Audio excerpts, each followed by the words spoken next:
Kevin, do you anticipate at this point get anyone else off the COVID list today? And then other than Hudson, are you expecting anyone else to head there by the end of the day? I would tell you, Jake, as you can imagine, things are very fluid. So we'll see how it goes in terms of guys going to the list. But then in terms of guys who are coming back, we don't know. There's uncertainty there. And if guys make it back, great. If they don't, that's fine too. We have that mentality, as you know, where it's next man up, and love to see guys come back, but definitely not something that we're counting on, so to speak. You're talking about things being fluid. Did the way the protocols changed last week affect when you could be back yourself in terms of testing back in? Yeah, I mean, in terms of the new protocols, I know how they've changed. I'm not smart enough to understand CT levels and those type of things. So if they tell me I'm good to go, I'll be back. But again, it's very similar with all of this. We're just kind of playing it minute by minute. Thank you, Jake. Mary Kay Cabot is next. Yeah, Kevin, the NFL Network's Tom Pelissero just reported a couple minutes ago that the Browns and Raiders will now have until 2 p.m. on Monday to activate players. So my question to you is, does this breathe even more new hope and life into your chances of getting maybe Baker back or Case or any of these other guys back? And does the situation look a little less bleak now than it did 2 days ago? Yeah, Mary Kay, honestly, with the guys that are on the COVID list in terms of them testing out and those type of things, we really don't have any control over that. I don't think anybody knows. So that's the uncertainty of these situations. And I think our players embrace the uncertainty. They embrace the challenge of this all. So like I mentioned before, if guys make it back, that's great. If they don't, we'll be just fine. But given another 24 hours now, I mean, doesn't that, just open up so many more potential possibilities for you? Yeah, I guess, Mary Kay, I would just tell you, for us, our focus is definitely on what we did today, meeting on this, talking through it with the coaches. And then, like I said, it really is a day by day and even hour by hour approach when you're dealing with these type of things. Thank you. Thanks, Mary Kay. Dale Ryder, go ahead.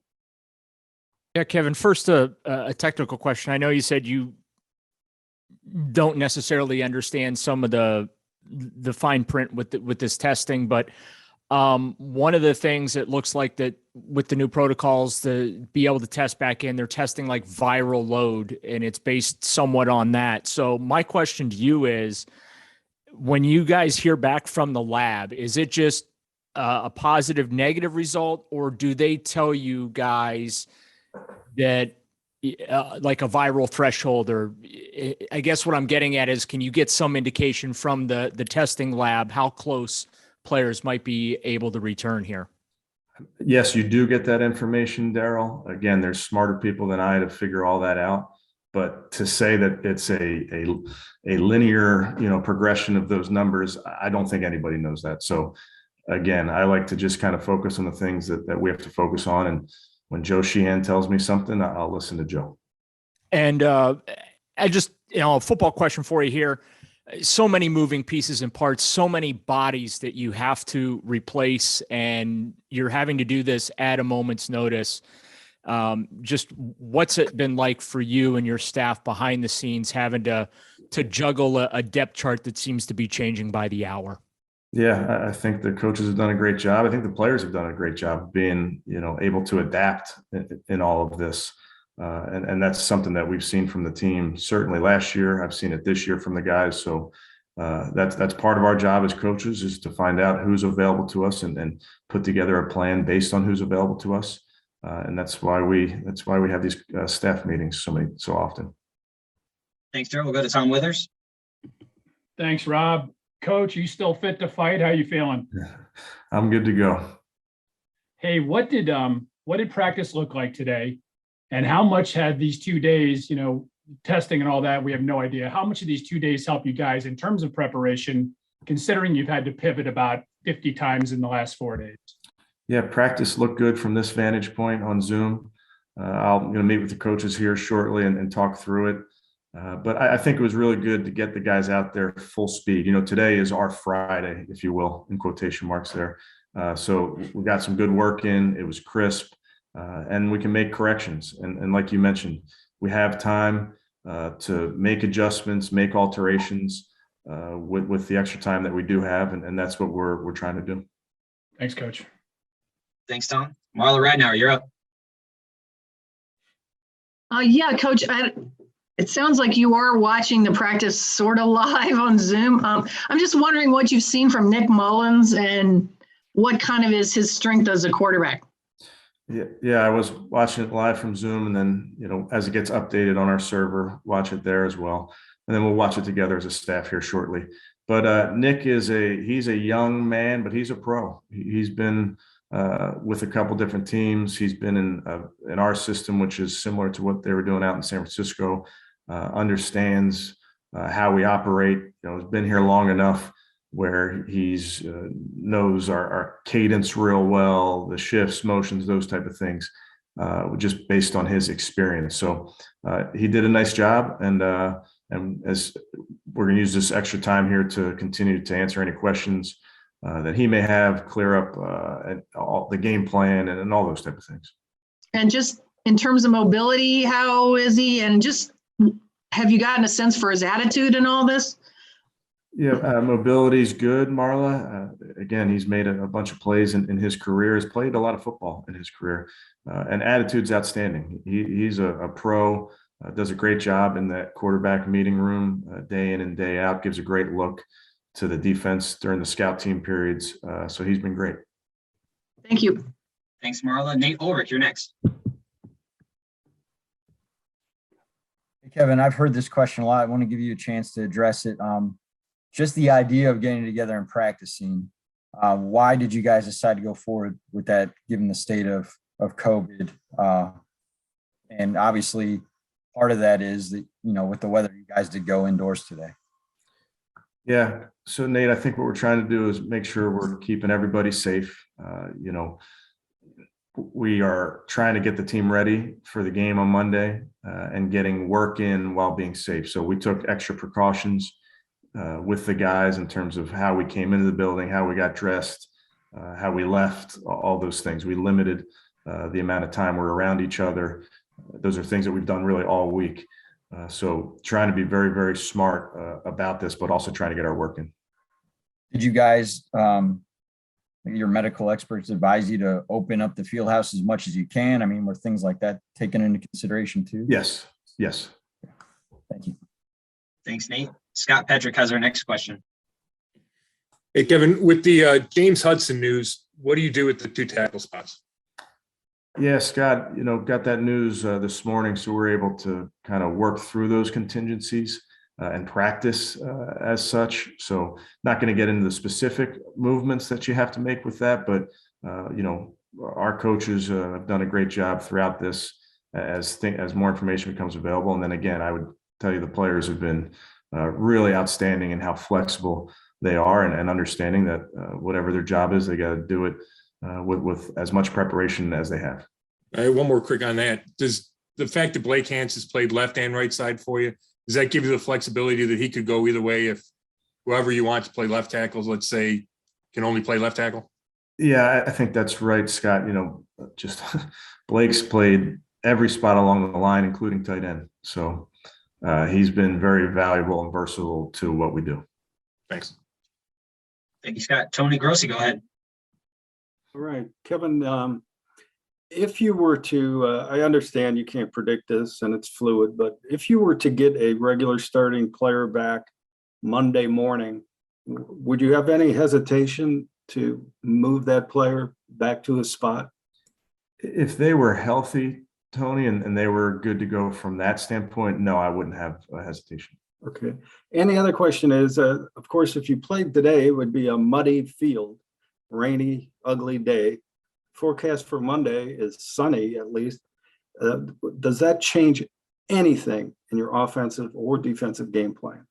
I don't know that it changes the game plan necessarily, Tony, but that is certainly one of the variables to all of this that we've been taking into account. Part of it is understanding personnel who's available to you. And then we are always talking and thinking about the weather as we go into these games. So definitely that variable does change. So it's something that we will discuss. Thank you. Thanks, Tony. Jeff Shadell, you'll have our next question. Hey, Kevin, I'm thinking back to 1987 and the strike games with this question. Now, I know you put everything into every game, but does this really kind of get your juices flowing when you're coaching guys that don't play very often? I remember those games well, Jeff. I will tell you, seriously, I think our coaches have the attitude that whatever we have available to us, however we have to adjust, that's what we're going to do. It's very much a can-do attitude, and that's what we talked about as a team. We're embracing this uncertainty. We're embracing this challenge that's in front of us, and I really, really believe these coaches, these players understand what's at stake and understand that we have to get it done. Thank you, Jeff. Dan Lobby, go ahead. Hey, Kevin. Miles told us on, I guess we talked to him Thursday, that he he came out to practice a little later, kind of stayed on the side. So I guess what I'm wondering is, were there any guys that you kind of kept away from practice today, or, gave a lighter workload or anything to? Yeah, did something similar with Miles today, Dan, and really just trying to make smart decisions with all of our guys, even with, like we talked about earlier, with everybody, made some adjustments to how we come together, how we get in the building. We brought the guys in shifts. So we're trying to be smart about all this. And then sort of as all this has unfolded and now you've got that short week going to Green Bay, has there been any kind of reiteration of, just reminding guys to kind of stay safe on a day like tomorrow when they're, they don't have as big of a workload and they're going to be around, they're going to have more time off? Yeah, and the new protocols that are put in place are really limiting the amount of ability you have to get together with teammates or anyone, so those are the things that we've reminded them. And you're right that we're on a short week next week. So those are all things that we're taking into account. Thank you. Thanks, Dan. We have time for two more. Jake Trotter, Ashley Bastock. Jake?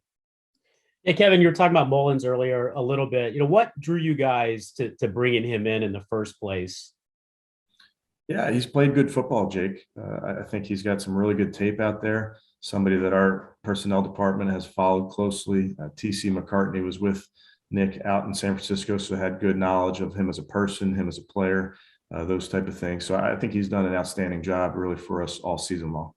Yeah, you considering you're in the situation with your third quarterback, at least at the moment, what about him gives you confidence he's going to be able to navigate all the moving parts, including personnel, like who's going to be playing with even Monday? He's a pro. It's what you do. So thanks. Thanks, Jake. Final question for Coach Ashley Bastock. Hey, Kevin, I guess, with everything kind of changing underneath you guys, if you will, as quickly as it had, these guys who have been on the COVID list or went on the COVID list, I'm wondering, like, in these recent days, what they've done to stay ready, I guess, in case they are activated in advance of the game. Like, what have these days looked like for those guys? Yeah, we've had a lot of meetings virtually. So they've spent a lot of time on Zoom.